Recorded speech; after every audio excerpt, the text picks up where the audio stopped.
Thank you for that kind introduction. It seems almost like my mother wrote that. I have a lot of information to cover, so I'm going to get right into it today. Communication allows people to exchange information by one of several methods, and we're going to talk a lot about communication this morning.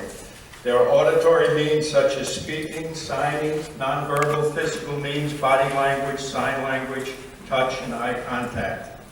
Communication can be seen as the process of transmission of information governed by three levels of rules: syntactic, pragmatic, and semantic. And you ought to take a look at your faces out there right now. What is he doing to me? Everything I do has some kind of a method to my madness. And one of the things that I wanted to do, and hopefully I did a very abbreviated version today, but what I wanted to do is take you out of your comfort zone. Was I successful? Brought you back to your high school days. Is he going to stand up there for 30 minutes and read to us? So I wanted to take you out of your comfort zone. How many of you here are family care partners, as I call them? Okay, and how many professional care partners? Okay, and the rest of you just came for the refreshments. What I wanted to do is take you out of your comfort zone a little bit as a lesson, because if you experience it, you're going to understand a little bit better. We've been talking about the victims of Alzheimer's disease this morning. Now I'm going to talk about the second victim of the disease, and that's the care partner, because nobody pays much attention to them unless you're a star.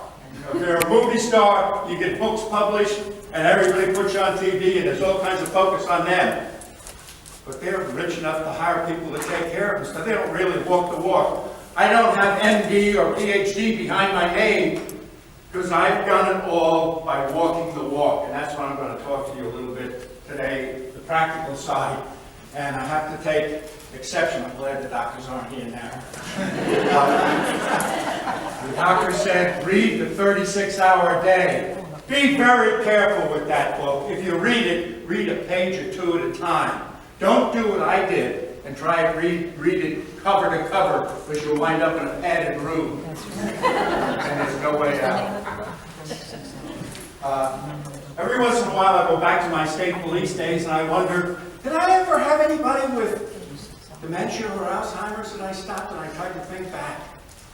And one day I remember when I was working on the New York State Thruway, speed limit was at 75 at that point in time, and I had a real hot Chevy 427 with a 5-speed on the floor.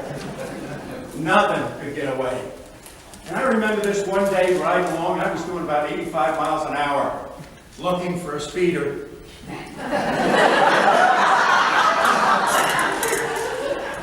And a gentleman came on an on-ramp onto the thruway in a brand spanking new, it still had dealer tags on it,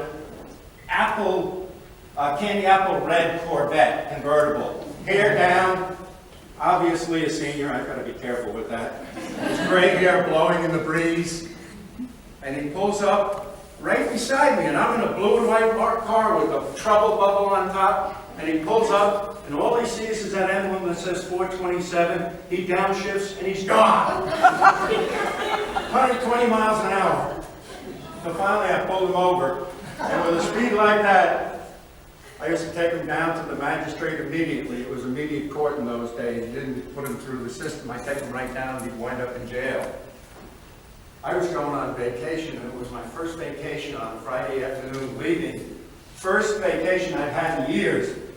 And I knew if I got tied up with the courts, I'd have to put him in jail, and I'm going to miss the flight.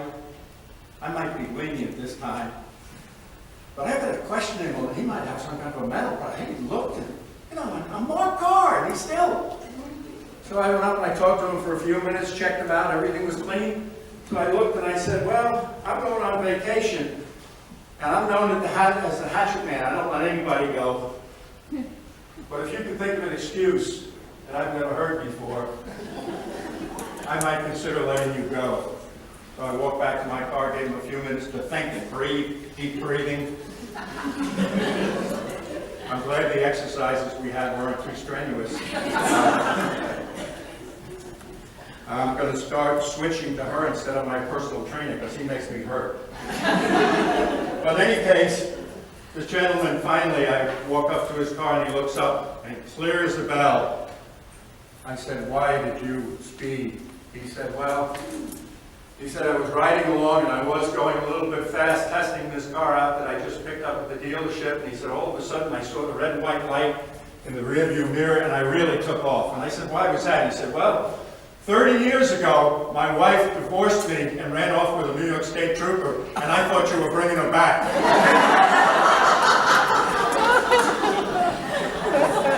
But in any case, now I'm demonstrating another thing that you need as a care partner, a sense of humor.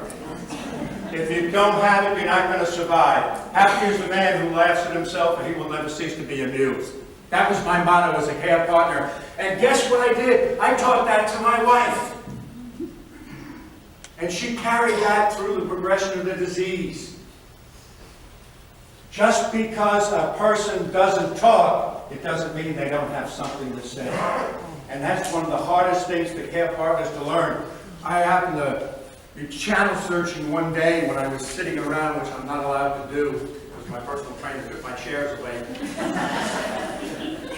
And I was sitting one day and I saw a leading evangelist on television taking calls from the public.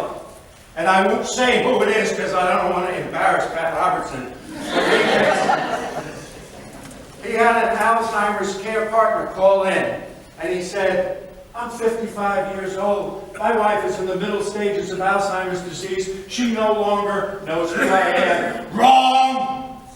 You'll never convince me of that. She doesn't know who I am. And I'm a typical male. I have needs and I have desires. What should I do? And Pat thought for a few minutes and he said, "Well, sir, I would say that your wife, as far as we are concerned, is clinically dead. So it's okay for you to divorce her and move on with your life." Holy crap. I couldn't believe my ears. There's nothing further from the truth. And I know it from having experienced it with people in the dementia unit. We make promises as care partners. Be very careful when you make promises as a care partner. First promise I make to my wife is, as long as you're alive, I'll never place you in a facility. I had to break that promise. And when I broke that promise, I was devastated. I couldn't survive. So I made another stupid promise, figuring you'll be in a nursing home for 6 months, maybe, because you're progressing that rapidly. You'll be there for 6 months. I'll come and visit you each and every day. What a stupid thing to do! Because it's going to be... And here's the problem we have as care partners. We tend to develop that attitude that no one at a time. That's one of the first things. I facilitate up to 5 support groups in the Richmond area every month. And the first thing I tell people is go to an elder law attorney. Take it from somebody who's been there and darn you went bankrupt. Because I didn't go to an elder law attorney. I went to an attorney at my church. He could do the paperwork, and there's nothing further from the truth. You need an elder law attorney that specializes in that area so that your finances are in order. I darn near went to bankruptcy court as a result of it. So get your things in order ahead of time. You have to be proactive with this disease as much as you possibly can. A couple of figures that I'd like to throw out just real quickly with Alzheimer's. It's the 6th leading cause of death in America. 5.4 million people have been diagnosed. About 200,000 of them are young onset, which is what my wife had. That's the only form of Alzheimer's disease that can be genetic. The young onset, meaning it can be transferred from generation to generation.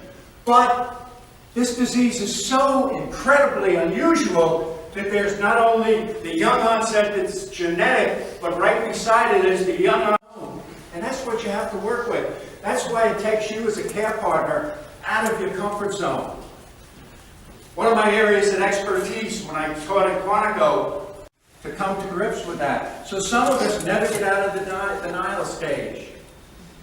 The next stage that you go through is what I call resentment and anger.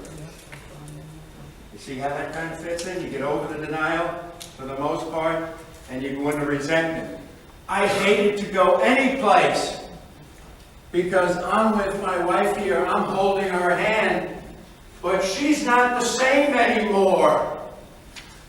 And I don't like this because everybody around me is holding hands with their spouse, and they're all happy and jovial because nothing's happened to them. And it's a case of ambiguous loss for us as care partners. We're losing a little bit of that person, our loved one, each and every day as the disease progresses along. We lose a little bit of them. And that's kind of tough to get along with. I even got to the point where I took it to the limits and I said, I not only hate every human being, but I hate God too. Whew. That's going to the extreme, isn't it? But I'm a very devious person. I have to make sure the doctor doesn't commit me before I leave here today. I'm a very devious person. And I tried to outthink God, and I said to myself, what could I do to possibly spite him? And the first thought that came to me was, give up your religion, quit going to church. Well, I can't do that because that's what he'd expect. So I'm going to go more often, just to fake him out. And that was part of what helped me to get through this journey that I was on, because it's so difficult. And people ask me, what helped you to get through that 21-and-a-half-year journey?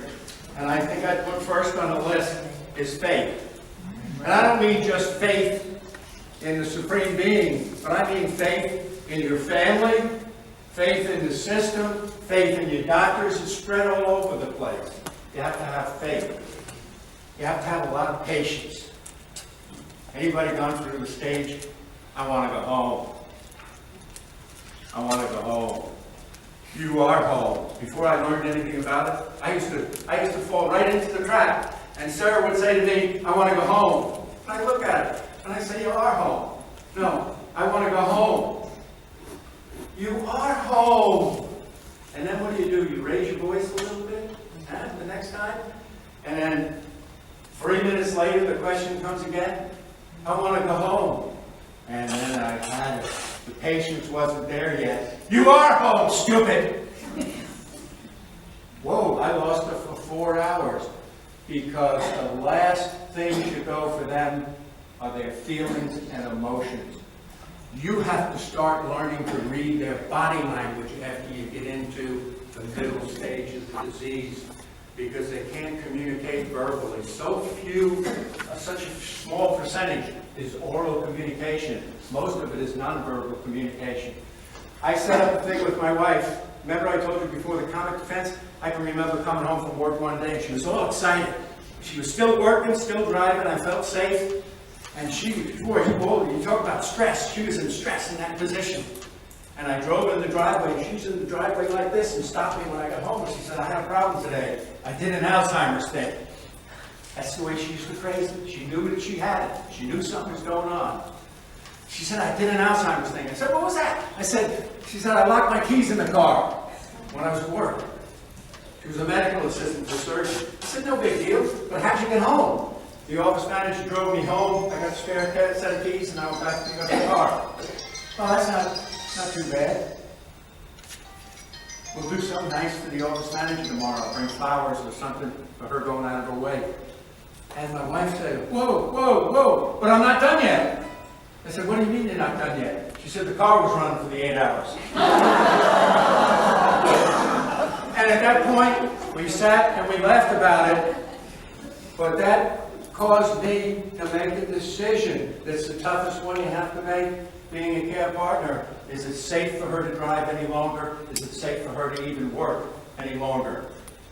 Which prompted the letter of resignation for the office, and I took her driving privilege away. And all the people saying in the support groups, I can't take their license away, it's the last bit of freedom. But you don't know what's going on inside that mind. And when I approached my wife and I said, it's no longer safe for you to drive, I'm going to take your license away. Because that's one of my pet peeves. And I'm going to go down to DMV and get you a identification card, which substitutes for the license. And guess what she said? And they'll cover these things up as best they can. And I've learned a lot of things with the driving. You have to be proactive. I work a lot with the search and rescue people and first responders across the Commonwealth. You know that when your loved one goes and get lost, and I know that the camp partners here are going to say the same thing, but my loved one doesn't wander. 70% will wander sometime during their career, and if they do it once, they're going to do it again. And I even said the same thing. My wife is not going to wander. I fell asleep out of exhaustion, and she got away from the house. It's going to happen when you least expect it, so you have to be proactive, just like with the legal stuff. You got to be ahead of the curve. In any case,